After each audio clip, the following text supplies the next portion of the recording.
Hey, it's Conrad Thompson, and you're listening to Be the Man.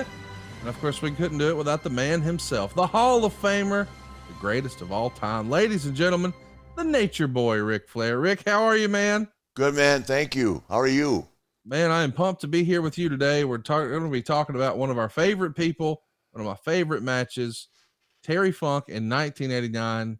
This is going to be a lot of fun today. But before we get into it, what in the world is Ric Flair doing these days? It feels like every time we catch up, man, you're all over the place. You're somewhere else. This is the first week I've been home in 6 weeks. So I'm Congratulations. home now till the 11th. And then the 11th I take off and I'm Las Vegas, Phoenix, Chicago again. I'll get to see Mongo again. I can't remember. I just take off for a month, all cannabis related stuff. And 2 signings, one in New York, where I'll be with the Queen and Bianca Belair and Liv Morgan, and then the other one in Chicago with Ryan Fitterman. Well, of course, as if that wasn't enough, we got to talk about RicFlairComic.com. Yes, you have a cannabis line. Yes, you have endorsements. Yes, you have TV commercials, but now a comic too. Tell us all about it, Rick. Well, it's a project we started working on 3 years ago. It started out with Martin from Cameo, and then and James. I'll leave it like that. And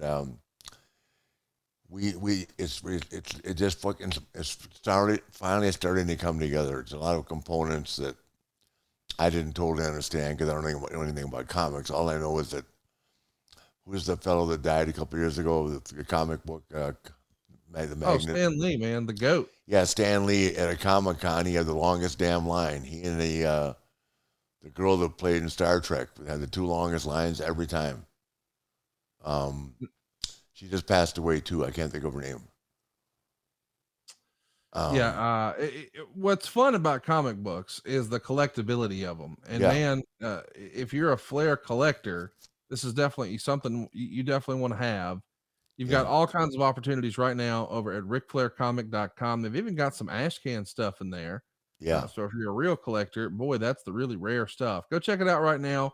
RicFlairComic.com. What's fun about comic books is the collectability of them. And man, if you're a Flair collector, this is definitely something you definitely want to have.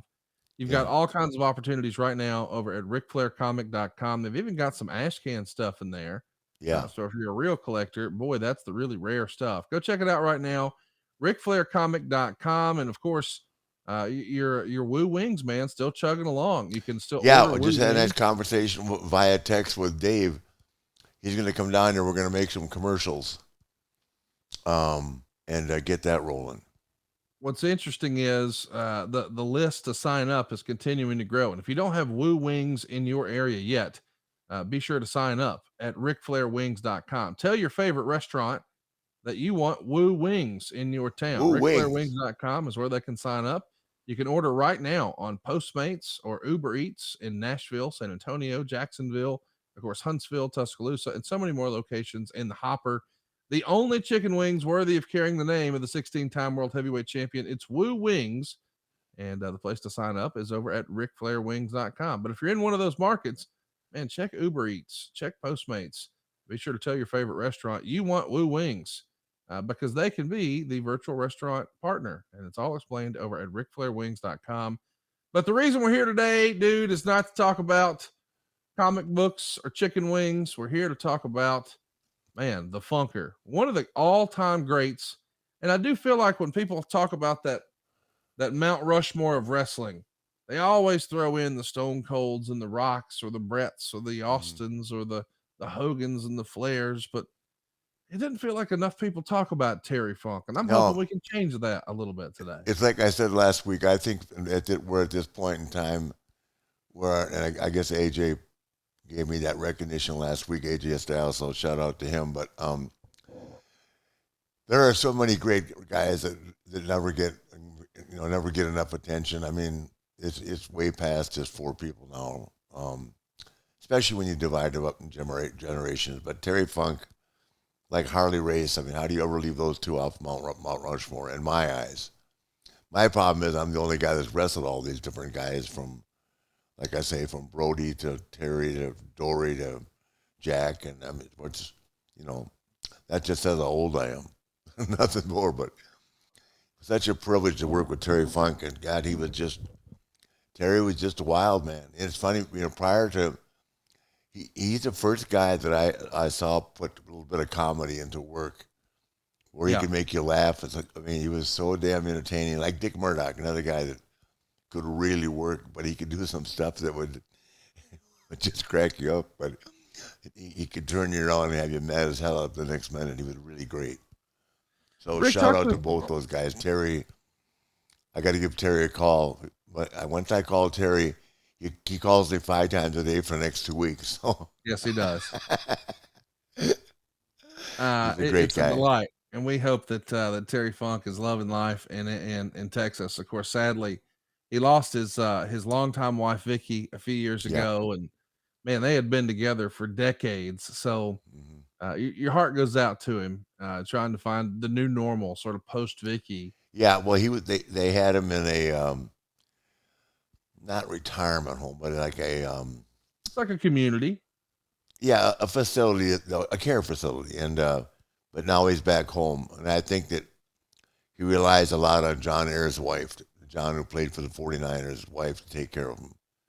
They've been close friends for a long time, so many names out of the past keep popping up when you mention Terry Funk. I mean, just God, I mean, guys, I saw Terry Funk.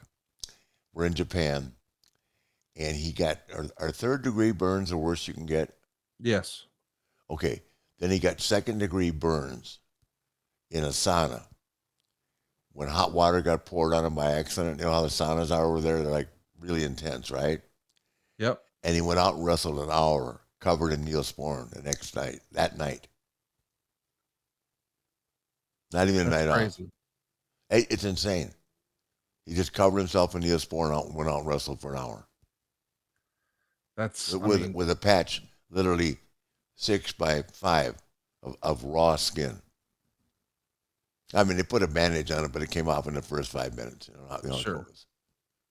So talk to me a little bit about Terry Funk. I mean, why do you think that is it because just the era he was sort of pre-cable?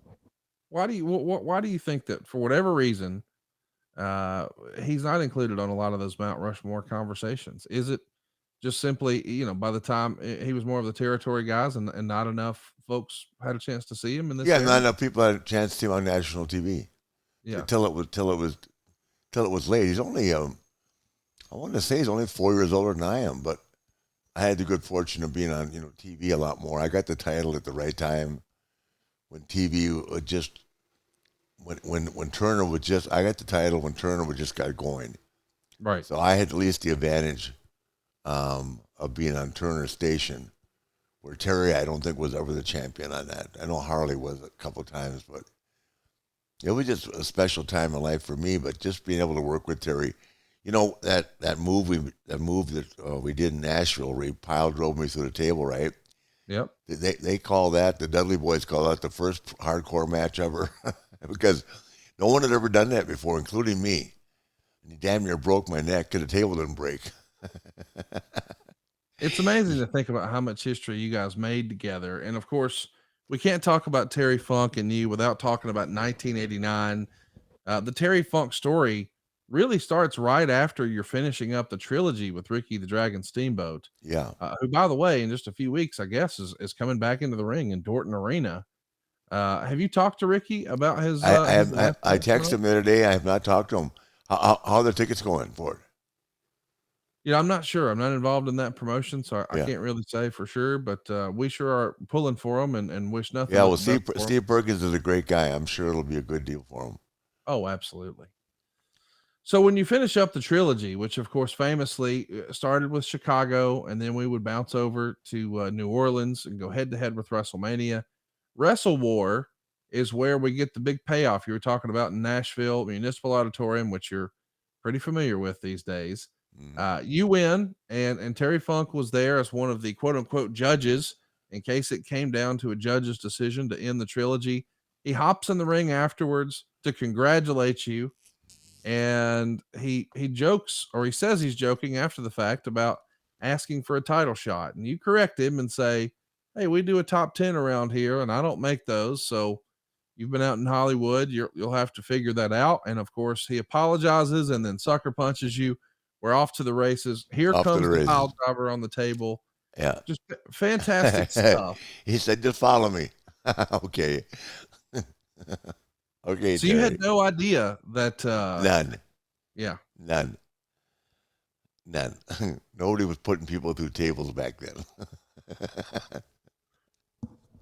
It's fun to go back and see because we don't see a ton of table stuff. I think maybe a year or two prior to that, we saw Harley try to put Hogan through a table on Saturday night's main event. Of course, Hogan moved, and Harley, boy, he hurt himself pretty bad. I think he caused a hernia there, and he was in rough shape. And so now the idea that you're also messing around with a table, I can see why you would be wary of that. This is before they were quote unquote ready for TV, if that makes sense. Yeah, they weren't. Yeah. This one definitely wasn't ready for TV.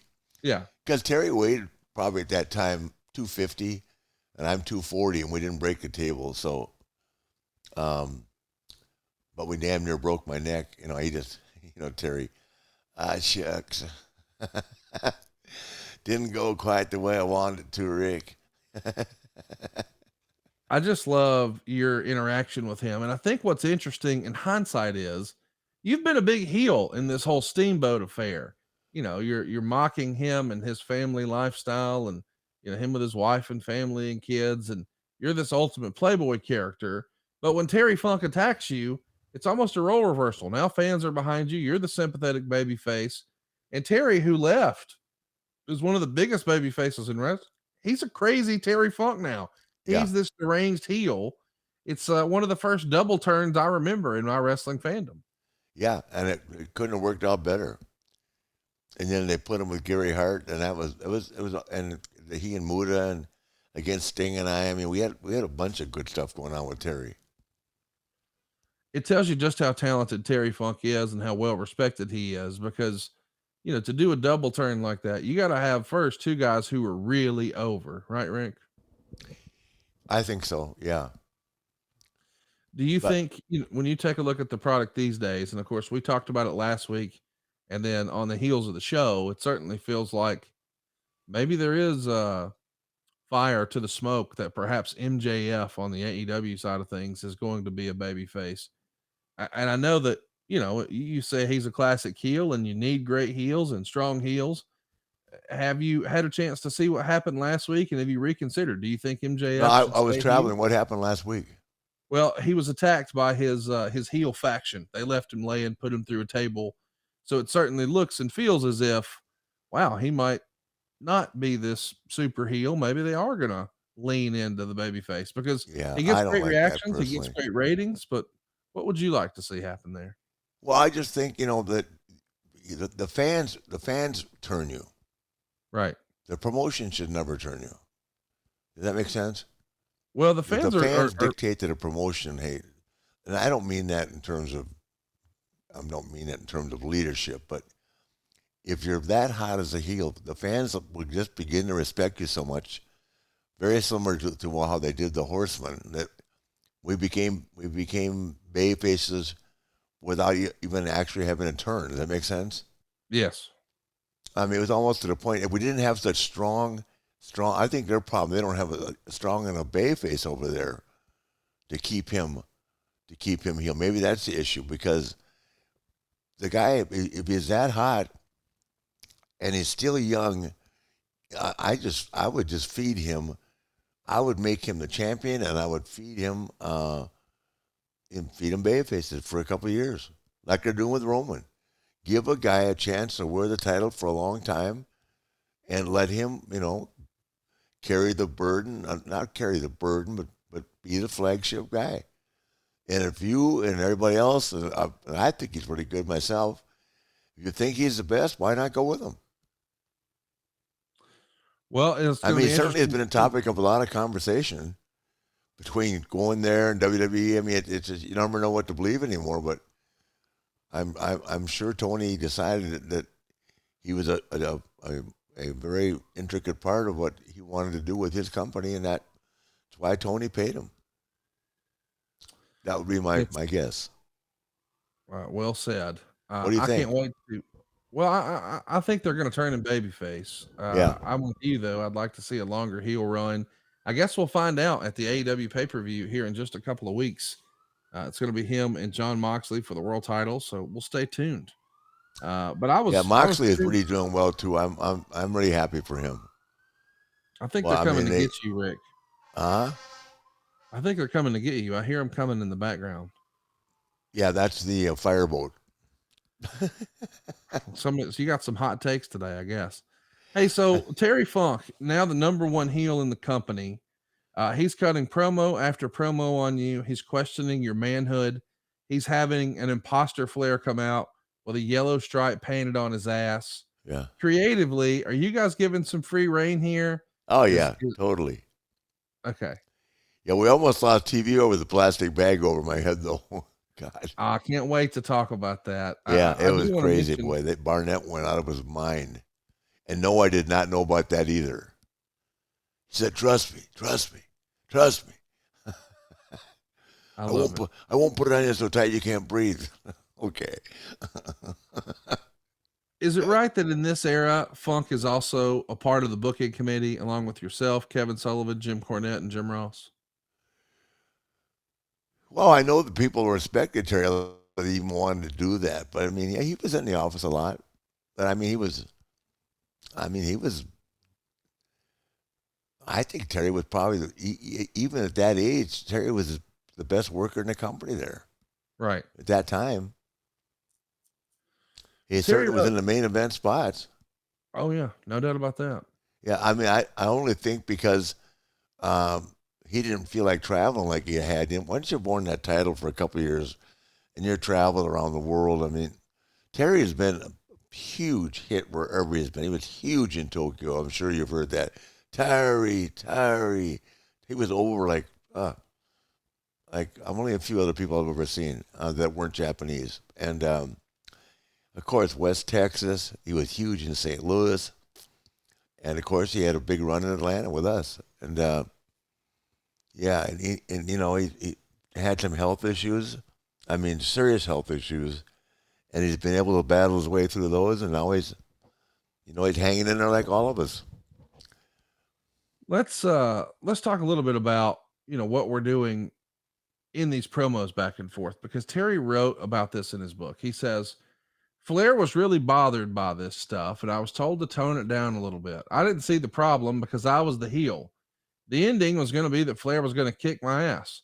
I sure wasn't going to say all these outrageous things only to beat up Ric Flair and then go home and hang up my tights. I don't know if Flair was upset because he was insecure or because he wasn't there. You see, he was home selling the injury angle, and all he knew about was what I was doing and when he saw it on TV. All he saw was me blasting him every week. With all the divisions in WCW at that time, I wouldn't be surprised if he thought I was working on behalf of someone else there to make him look bad. He had been having his problems with Jim Herd even then, fighting over his contract, which Herd thought was too much money for him to make. And all that stuff was done to create a heated atmosphere for our match. So, do you remember, being at home and thinking, all right, the yellow stripe and challenging my manhood? No, Some of this. no. What the last part he said is absolutely accurate. It was all Jim Herd. Yeah. Yeah, it was just all Jim Herd. No, I was never mad at Terry. I thought it was great TV. Did the paranoia in WCW... we've always had phenomenal chemistry. I could tell you some stories about Terry Funk that would get us the number one ranking in a podcast about how much fun I've had with him. I'm a character, he's a character. No. My only problem is, as you know, and God, people don't even begin to understand, there are only two real big problems I've ever had in this damn business were Jim Herd and Eric Bischoff. Yeah. And it just all around WCW. And, I don't know what to say about it. But absolutely, I was never mad at Terry. No, we've never been at a cross word, man. Do you think I idolized Terry. I'll tell you how bad it was. I used to travel with Terry when he was the NWA champion. And then he came into the Carolinas. I'd go, think I'll be champion? He said, yeah, you will. Take your time. I said, when? I would drive him crazy. I said, what can I do to be better to be a champion? He like tutored me as we drank our way across the Carolinas and Virginias. I love it. Hey, Greg Valentine bought a brand new Olds 98. Remember those? Yeah, I do. And we bought 10 of those Foster Lager beer, right? Mm-hmm. It was me, Jimmy Crockett, Terry, and Greg Valentine. And we bought a bottle of Everclear, and then we had Miller Lite and all that stuff, right? And we're riding down the highway, and Funk is lighting Greg Valentine's hair on fire from the back seat. Oh my God. And we pull up to an area, Megan will know this, called Monroe Road in Sharon Amity, and Funk get out of the car completely naked. He's got the NWA belt on. He's standing in the intersection. It's 2 o'clock in the morning. There's no cars, thank God. And of course, that's when everybody was drinking and driving, which I'm certainly not condoning now by any means. So we go back to my house, and I had a pit bull that Megan knows, and a half pit bull and half bull mastiff. And he was such an athletic dog. He jumped over our privacy fence and came out, and he bit Funk on the nose. Oh my God.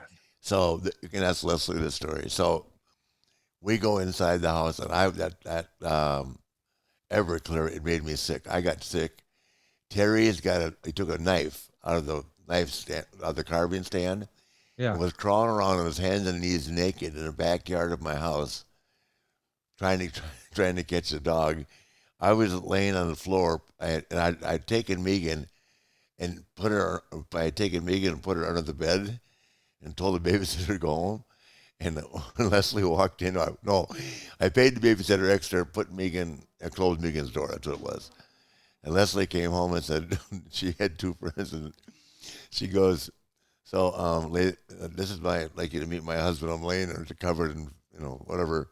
And that's the world champion from the company he works for. Leslie took all my stuff and threw it out in the front yard of the house. Threw every bit of clothing I had. And somehow the next thing I knew, I woke up in the downtown. Funk was on a plane to another town, and I had no home. Walked outside and with my silver Eldorado. And I don't remember how we got there. That's not funny. I do not remember how the hell we got there. Yeah, that's Terry Funk. I got a lot more of those too.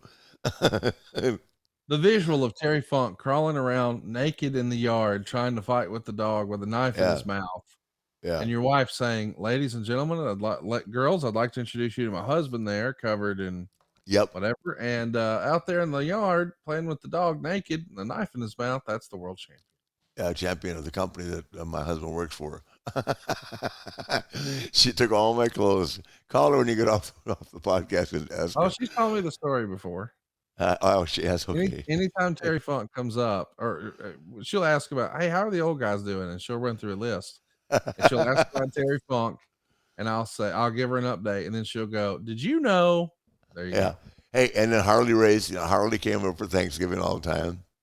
Steamboat came over. I mean, Megan was entertained by some of the greatest of all time. Jack Briscoe. Let's talk about Gary Hart. He winds up being paired with Terry as his manager. Terry's a hell of a promo. Did you think we needed a reason for the fans to make sure they booed Terry Funk? It's not like he needed a mouthpiece. Why was Gary added to the presentation? I don't know for sure, but Gary was a hell of a heel. And I tell you what, Gary's very smart too. The only thing Gary didn't like, the problem with he's one of those guys where with Bobby, you could bounce Bobby around. There was no payback on trying to hit, on trying to punch Gary or something like that. He hated being touched. But if he's going to interfere in a match, he had to figure that someone's going to try and take a swing at him. Not to hurt him, but just to let the fans know that you actually are bothered by it. You know what I mean? Tell the story, yeah. Yeah, and that's why I was amazed. Didn't Brock just put Paul Heyman through a table? Yeah, I think there was some physicality recently with Paul. Yeah, like the F5 through a table or something like that. Sounds right. Good for Paul, man. I mean, when you do stuff like that, sooner or later, there's got to be payoff to it. Well, there was a payoff to your feud here. 5 weeks after you've been on the shelf, you return to the ring for Great American Bash 1989. There's 12,500 fans there. 11,500 are paying 188 grand. You guys go 17 minutes and 23 seconds. You retain the title, and Meltzer loved it. He gave it 4.5 stars. And there's a post match where we get to involve Sting and Muda. And man, this is one of the all-time great WCW shows. A lot of my friends who love WCW still hold Great American Bash 89 in really high regard. Where does that one rank for you? Um, for me individually, I mean, I loved it. I think the ones with the ones I liked the best were with Sting and with Terry. Yeah. Yeah, I mean, Terry was great to work with. I mean, just phenomenal. And you knew that. Thing about Terry was at the point there where he was entertaining. You know, he was wobbling his knees and stuff like that. But the Terry Funk 10 years prior to that, you know, wore short tights, had his hair cut completely different, and was like the world champion. Now he was a character. Does that make sense? And he was a great world champion. But I almost enjoyed the character Terry Funk as much as I did him being a great champion, because he was funny. He ran from me at the hotel bar. I love it. That tells you you're doing something I right.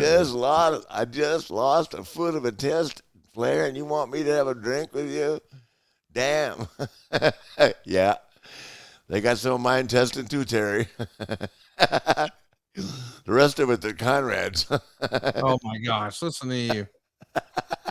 So let's talk about how we continue I'm the fixing to feud. get me a house because a Ric Flair drip as big as yours, brother. I'm in. Sign me up. When you going to come visit the fraternity house again? I'm coming down when Dave is. Shh. Okay, good. Just don't How tell about this anybody. week? I'm off. We get to run even shows in Amarillo. Talk to me about that. Terry Funk's going to be the babyface in his hometown. You're the heel. Is that difficult for you, or do you just listen to the crowd and respond in kind? I just listened to the crowd. I was a big heel there. Yeah. Yeah, that wasn't a Clash, though, was it? No. Just house shows and whatnot. They had a great bar there called the Four Horsemen. Really? Yeah. I'll be darned. I think he wound up I having said, 20. I think I said that we'll be back. What's fun about this feud, and really process what I'm about to say, because man, this would be tough these days. In this run from Wrestlewar in Nashville up until the I Quit blow off, which is what we're talking about here today, you and Terry Funk have 25 matches during this run. 25 Mhm. matches together. He never beat you once. Hmm. Isn't that crazy? Yeah. It never hurt him. When you're You over, know, wins and and I losses I don't don't know always what the matter. deal was, because I tell you what, even though it wasn't a Terry Funk of old, which was just 10 years prior, how old is Terry? 78. 77, right? He's 78 right now. So he's 4 years older. Well, I'll be 74. So he's 5 years older than me, right? Yep. He could have been a world champion. I don't know. I don't think Terry wanted that responsibility. No, I don't think he did either. I think he was in just for a cup of coffee. Let's go have some fun, Yeah, make some money. And go home. he did real well with that property he had out there. He Yes. sold that property, that ranch he had, and did real well with that. I mean, he and Vicky, what's so sad is that he spent all those years traveling, and now when the kids are growing and he can finally relax, then Vicky passes, which was terrible. It is terrible. But one of the Your best final times I bill. ever had, when they inducted the Funks into the Hall of Fame in Houston. Um, both guys should have been inducted. I think individually for how good they were as individuals, but they did them together, and that was It was the same year they inducted Steve Austin, I think, 2011, and it was great time and all that. Terry Funk's just a great guy, as is Dory. Dory's still. We're the last 3 traveling champions still alive. It's crazy. It So is. the final build to your I Quit matches is the plastic bag angle. You talked about it a little bit before. Here's the Meltzer recap. It comes from a match with you and Sting against Dick Slater and the Great Muta. It's going to end by DQ.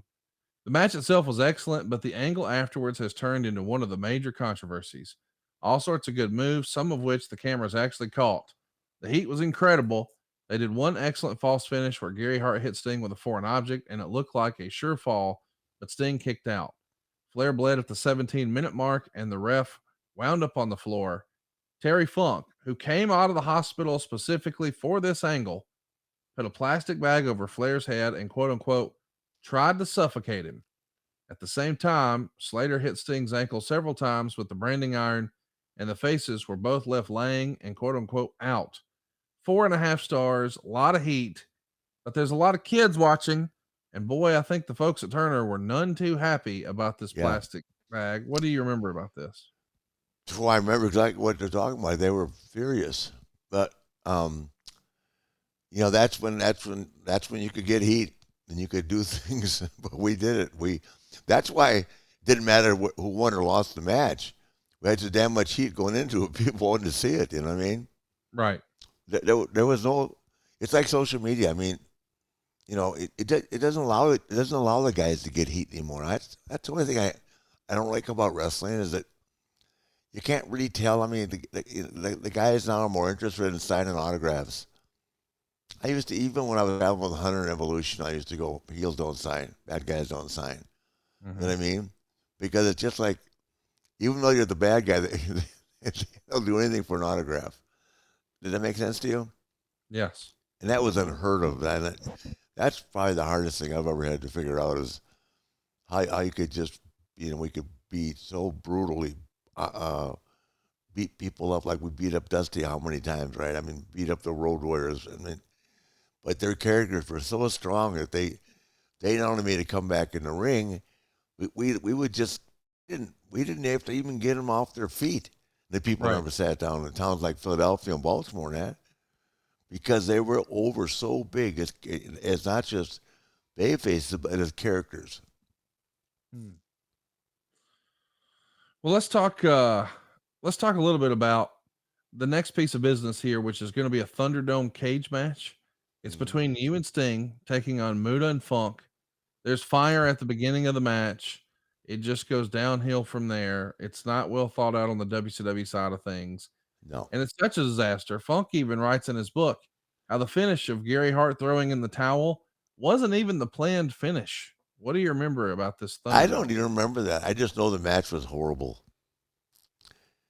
Every time it's kind of like that Tower of Doom we did. We just could have had a regular cage match. You know what I Right, mean? right.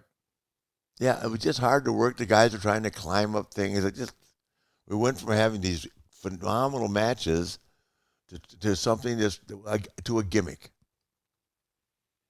A gimmick can be good or it can just kill you. Well, let's talk about the main event, the real reason we're here, the blow off. We finally made it. Clash of the Champions, New York Knockout, Troy, New York. We want you guys to watch along with us. One of the all-time great matches, one of my absolute favorite matches Rick ever had. Pull up Peacock, search for Clash of the Champions. You want to go to season 2, episode 9. This is the ninth Clash of the Champions. Now, it's non-title, but you've even said in the promos, you'll vacate the title if you lose. We want you to go to season 2, episode 5. You're 1 hour, 20 minutes, and 17 seconds in. That's 1 hour, 20 minutes, and 17 seconds in of season 2, episode 5, Clash of the Champions 9. We're going to do a quick countdown and then we'll roll it, man. This is going to be fun. Here we go.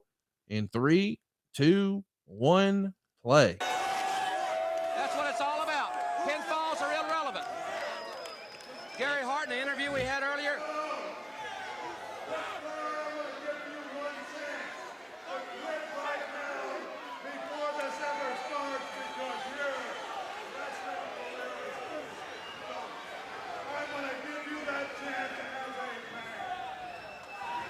We Look can at cut the there. audio there. You see a little mic Yeah, work from Terry Funk. when he was champion, he was 20 pounds heavier than that. Well, look at the physique he had on him there. It's phenomenal here. He looks great. Yeah. Might be the best shape of his career. And of course, this is something that got kicked off at Wrestlewar in May. Here we are putting a bow on it. New York knockout here, Troy, New York, towards the end of the year. Gary Hart around the outside, Tommy Young on the inside. This is good stuff, man. Live on TBS. One chop up and over. Frustrated with the fans. Look at him. Oh, I can't. I was watching this last night because Dave made me. Dave. He is incredible. Meltzer would write back then, if there's ever a Hall of Fame for pro wrestlers, Terry Funk would have long since earned his spot. But Oh the my God. induction ceremony would have to be held on Thursday morning. Funk's farewell match on Wednesday night, an incredibly dramatic I Quit match with Ric Flair, will go down as one of the greatest individual performances in recent memory. And look at him, all over the place. Brother, I am smacking him as hard as I can. Yes.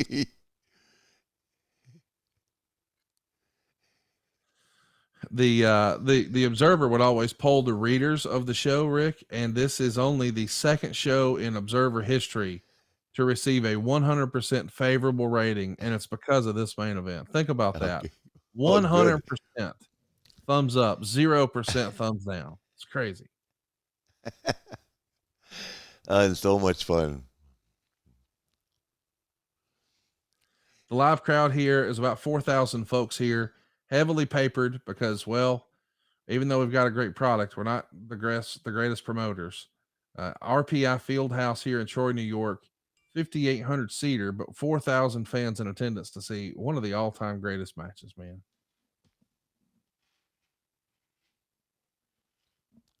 And of course, let me guess, we're calling it all in the ring. This is old school stuff, right? Oh yeah, we never talked. This show does a 4.9 rating and a 7.8 share overall. That means there's 2.5 million homes watching on any given minute. Of course, these days we talk about the number of people. Back then, it was the number of homes. You see the Coors Light sponsorship around the ring post. Wasn't all bad with Jim Herd. He had some good inroads. And look at him right there on the hardest part of the ring. This is something way ahead of its time. And there's that ringside table where we've seen some folks sitting all night. And yeah, they want to get out of the way when Terry Funk's coming near that table.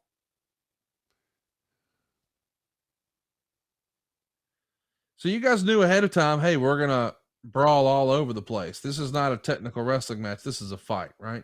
no, yeah, but we still called it out there because we didn't know. First of all, I didn't know how the crowd would be in New York. Either did he. It's funny. I don't know how they come up with Troy, New York. That makes sense. Yeah. Out of nowhere. Yeah. I mean, why not Atlanta? Why not Atlanta, Georgia? Why not Miami? You know what I mean? It was like Herb was always pushing us to go somewhere where we didn't have that good a TV. Meltzer would say that this didn't have the number of great moves and athletic high spots that your normal match of the year candidate would, nor was it your typical brawl. It just seemed far more brutal, even without a trace of blood. Is blood banned in this particular event? Yeah, it was banned, of course. I would have been bleeding like crazy. Yeah. Look at Terry's punches, man. He just dead on. Meltzer, who's always high on you, says Flair was his usual self, which is to say the best wrestler of this and maybe any era. But this was Funk's night, and he outshined everyone. Yep. His intensity, his mic work, and his bumps stole the show. I've always thought this is my favorite Terry Funk match. Well, he had so many great ones. That's hard to say. I appreciate that. He was just it's hard to explain how great Terry is.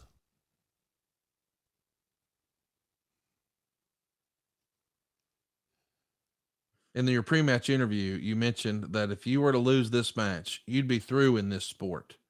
meaning it was probably too late for that to be a stipulation. I mean, you're doing it on the same show, but you're trying to add as much oomph to this as you can. 1989 is a tough year for WCW business. The WWF is firmly in control with their mega powers, and Hulk Hogan's become a movie star with no holds barred. And here you see the Yeah. use of the mic, which really added a lot of the drama. Do you like an I Quit match where the mic is being used like this? Oh yeah, I've only been in a few of those, but I think, but it takes the right guy to do it.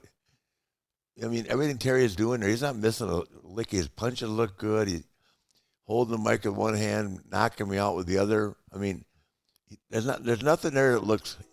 Look at the way he's punching me, and look at some of the stuff you see in the ring today. Come on, Yeah.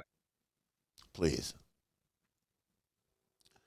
That's like I said last week. The fundamentals are just not where they should be. It's all about who can do a moonsault and stuff like that. Yeah, high spots as opposed to Yeah, the high old spots. down Yeah. and dirty. Which sometimes don't even work because the audience isn't in the way they want them to. The announcing here for this show is Gordon Soley and Jim Ross. Yeah, And Meltzer says it was a unique pairing, matching the best announcer of the 70s with the best announcer of the late 80s. absolutely, Ironically, the main event was a similar matchup. I think that's cool. absolutely. Gordon Soley and JR, the best of the 70s, best of the 80s, and here Funk and Flair, best of the 70s, best of the 80s. And who better than Tommy Young? Yep. There's another guy should be in the Hall of Fame. For sure. Look at Terry. Trying to escape, and you're chasing him, man. And I am hitting him so damn hard there. He goes, he just, he goes, is that all you got?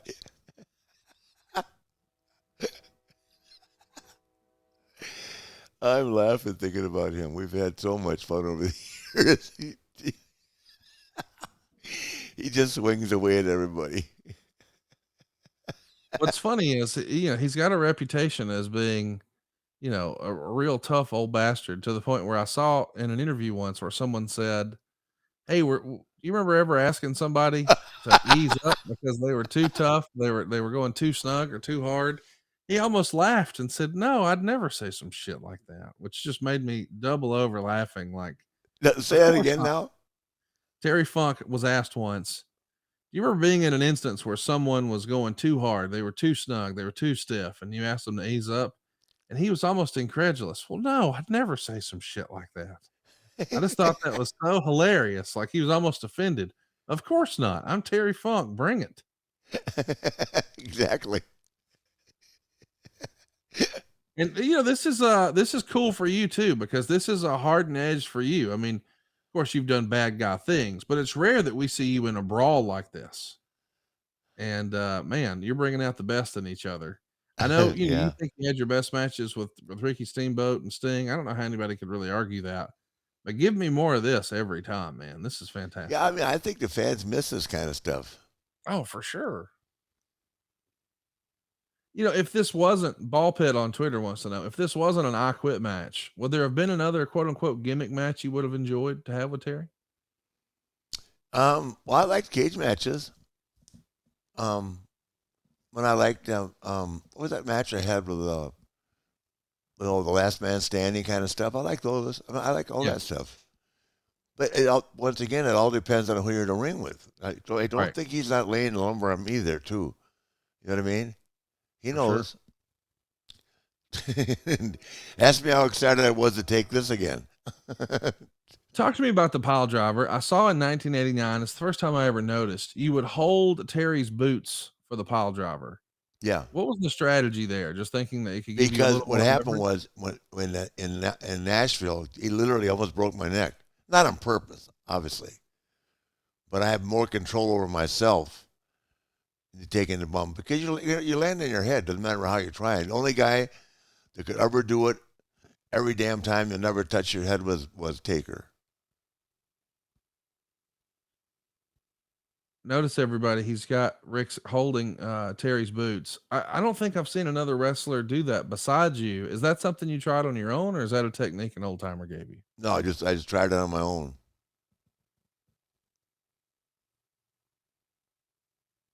Man, how good is Tommy Young? Right there with the microphone. Yeah, it's amazing.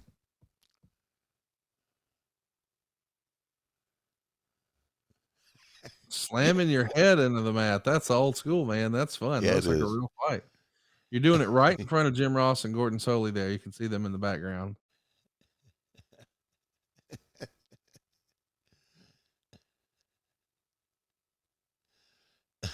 Look at Terry. Oh man. What a fun presentation. After a night like this, this is sort of his swan song. You know, he was in from May until here. So I don't know, a little more than half a year. I look at you making your way off of the padding around the ring, gonna pile drive him directly on the concrete again. So a pile driver in the ring and now another on the outside. Remember in storyline now, this all started in Nashville. That put Rick on the shelf for 5 weeks. So he's really targeting the neck, telling a story, working a body part. That's as old school as it gets, right, Rick? Exactly. You know, we Yeah, see it just seems like something that it's a lost art, I guess. I don't know whether the fans want to see the moonsaults and the high flying stuff more. I mean, not saying it because it's the Queen, but after that, when the Queen does that that not the moonsault, but twisting that moonsault thing. corkscrew Yeah, yeah. moonsault, Mhm. there's nothing else left. Yeah. When a girl 5'10" can do that, there's nothing else left for someone to do, in my opinion.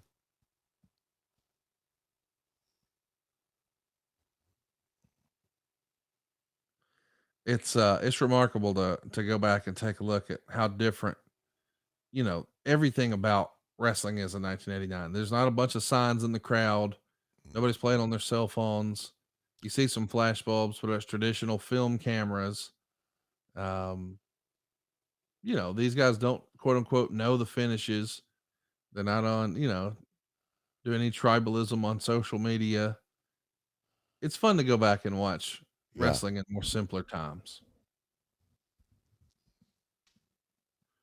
We see Doug Dillinger there at ringside. Is Doug going to be involved in any part of the planning of a match, or is No, it something where he's just calling it in the ring like you guys are? he just slammed me on that table. See, he just ad libbing right now. None of this was talked about. Right. I go, what are we trying now? I probably said to him. That was probably like, let's figure out what we're doing here before you kill me again.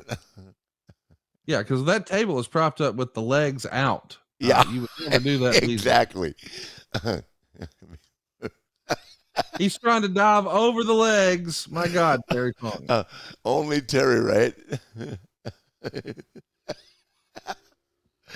Oh God, I'm enjoying this. These bring back big memories, man.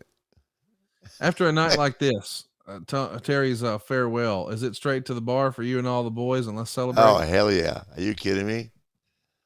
I've always loved that. He surfed across the table. What a great visual. See where Gary got so damn mad there. Yeah, he hopped right up. You have to put him back down. Gary's mad for real. Yeah, he sure was. Don't get involved if you don't want to be involved. That's nice to know. Huh? That's nice to know, to have that context, because normally when a wrestler, you know, gives a bump to one of the managers, they stay down. Not Gary. He Yeah. popped right up and got the hell out of Dodge. Oh, he was Nope. mad. He was mad. But if he's in the way of the match, he's going to get tagged. That's sorry. That's the way we used to do. Look at Terry. I love it. You got to admit, if you could turn on TV and see this right now with Terry Funk, everybody be watching. I'll tell you this, I'd rather watch this than most main events on TV. Just think if we could have bled in this match. Tony Schiavone made a great point. He said, you know, if you have all this tape, you have all this footage, why not every now and again just say, folks, today you're in for a real treat. We're going to the archives and we're going to do a flashback to 1989. Just show this. Yeah. I mean, people would love it. Well, we'll see. I love it. I'm having fun watching it. I can tell you that. And I sure had fun being part of it. As a reminder, you can watch all this great stuff over on Peacock. WWE has the entire WCW and WWF library there. Lots of great Terry Funk, lots of great Ric Flair there, all on Peacock. And if you have Comcast, man, it's free. Like, how do you beat free? So check it out. Peacock, man, maybe one of the best values around these days for professional wrestling if you love the old stuff. Look at it. Isn't he fabulous? Now we're telling a story. You know, he's trying to work on your neck. You're trying to work Yeah. on his knee. You're trying to get that figure 4 lined up, really targeting the knee. By the way, since we're talking about it, a couple of weeks ago, our old pal and listener of the show, Rick Rubin, was on Joe Rogan's podcast, Yeah. and he revealed to Rogan that he is a huge wrestling fan. I actually knew Yep. that. I've talked to Rick several times about our Oh, I have podcast too. over the years. And Rogan sort of made fun of the idea that in a real fight, quote unquote, real fight in Brazilian jiu-jitsu and things like that, that you give yourself up in a figure 4, the aggressor, the person applying the move, is basically giving their opponent an inside heel hook, and it would never work in a real fight. And I think I saw a tweet from you saying, Joe, try it on anytime you'd like. Is that right? No, yeah. What I was implying was I didn't say, I never implied that it would work in a real fight. I said that if I could put it on him, he couldn't get out of it. Okay. If I could put it on him, I put it on linebackers from pro football teams in bars. They can't get out of it. So I need to see that. make That needs to happen. the best way to resolve that is to have him on his show. He's been after you to be on for a few years. Back when we did a podcast originally, he was all about it. I actually saw him do stand up at the Ryman Theater in Nashville, and he was sort of Who, explaining Joe? that, yeah, Yeah, and he's he a was real saying talented guy. Jeez. phenomenal. And he's got a part of his bit that's even on a Netflix special, I believe, where he talks about pro wrestling and sort of pokes Yeah. fun at it. But then he goes, some of it's pretty cool. And he says Ric Flair and holds the microphone out to the crowd, and the whole crowd in unison yells woo. And he goes, see, we didn't plan that. And he talked about how cool it is that there's a dude walking this earth who just has a sound associated with him. Yeah. That dude, of course, is you and Woo. There it is right there. Thank God. It's a trademark sound. You know what's crazy is they play it all the time at minor Yeah. league baseball games and things like that. And I got a call from a friend of mine a few months ago, and he said, hey man, every time a guy gets a hit in this game, they play the woo. I hope Rick Yeah. gets paid every time they say woo. And I said, boy, No. he wishes that was the case too. Yeah, I sure do. Look at Terry swinging his left hand at me. Terry Funk, man, one of a kind. Now, see, I got that on. Look where Look at Terry's the leg crowd. is. Well, if you get it above the knee, you don't get out of it. I promise you. Let's track it here, Steve. Let's listen to this. Oh, God, never. Never. You can hear him say never. Yeah, and we're liable to hear a leg snap, too. No. He's got that thing locked completely in. He's got it deep in there. Yeah, that shin bone right across the shin. Oh my God, it can really hurt. But I mean, I'm not applying pressure, obviously. Maybe a little bit. Yes, I can. He said it.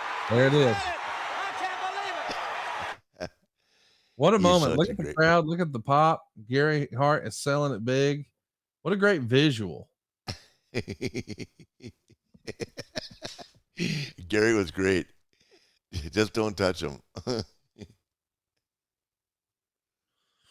Of course, after the match here, we're going to see the post-match angle. And here's Terry Funk on the mic. You egg-sucking dog. Gary, I promised the people I was, so I'm going to shake his hand like I said. You're a hell of a man, Ric Flair. Give it to me better, better than me. Here it is. He's got that voice, what a voice, huh? So there you go. What a moment. What a match. Terry Funk, man, one of a kind, one of the all-time greats. And what a performance that was. When was the last time you saw that match, Rick? Gosh, It's been a while, huh? You know, sometimes when I'm traveling, I'll look at the Peacock Library. Yeah. You know, I've had a lot of time to travel. I probably haven't seen that in that much of it for a long time. I hear about it a lot, though. It's funny. No matter when you do these Comic Cons and travel like I do, you really find out who's over in the business and who's not, and what they remember and what they're not. And then of course, if you put up a social media post, you look at the comments, and it's amazing how many people. But being my age, it's amazing how many people can remember back and say, "Boy, I remember your matches." Da da da da. Like, well, I went with my dad. Much as I hate hearing that, I was 12 years old with my dad. I mean, I hear that every day now. Or I was 5 years old. You were the greatest. That's so You're the great. man. Hey, you know what the greatest line of all time was? What's that? And it's only ironic because I hear it. So when Seth Rollins was wrestling Dolph Ziggler, and they had a hell of a match, like 45 minutes. I mean, they had a hell of a match, right? So I text Seth and I go, Seth, man, great job. I text Dolph, man, you guys were great. And he goes, and Rollins texts me back, just wanting to be like the man. Oh my gosh. I saved it. I love you for that. Well, now he don't talk to me. well, I can guess why. Next week we're gonna be doing Nature's favorite. Hey, just want to be like the man. Don't we all? Don't we all? Next When week you we're coming to the fraternity house, man? Tell Megan you're on your way. coming with Dave, and we're gonna have fun. And we're not All gonna right, tell buddy. anybody. Well, It's gonna the be great. fraternity house is waiting. And Chad moved down here now, man. Let's do it. Listen, Tampa's never gonna be the same. Here's the question: you teased us last week that there might be an opportunity to form maybe the Tampa Horsemen. There was a rumor and innuendo that you might be fellowshipping with the greatest quarterback that ever lived, Mr. Tom Brady. We still working on that? Did it happen? And you've been No, sworn Ty to told me, actually, I talked to Ty last night. Ty is coming next week, and I'm off all week. So I'm hoping, because it's been made public now, obviously, that they're divorced, and yes, everybody feels I'm not making light of that by any means, but man, would I love to go out with Tom Brady. Be like going out with Joe Namath. And if I was 35, he'd say the same thing about me. I think that could be its own podcast, rebounding with the Nature Boy. We'll talk about that and heroes and everything else, and maybe even get a technical next week when we do Ask Nate Anything. Oh my God, ask him anything. If you got a question for Rick, he ain't scared. Ask him a question right now at To Be the Man Pod. We'll throw it up on my social and on Rick's social. And we'll see you guys next week right here on To Be the Man. Woo!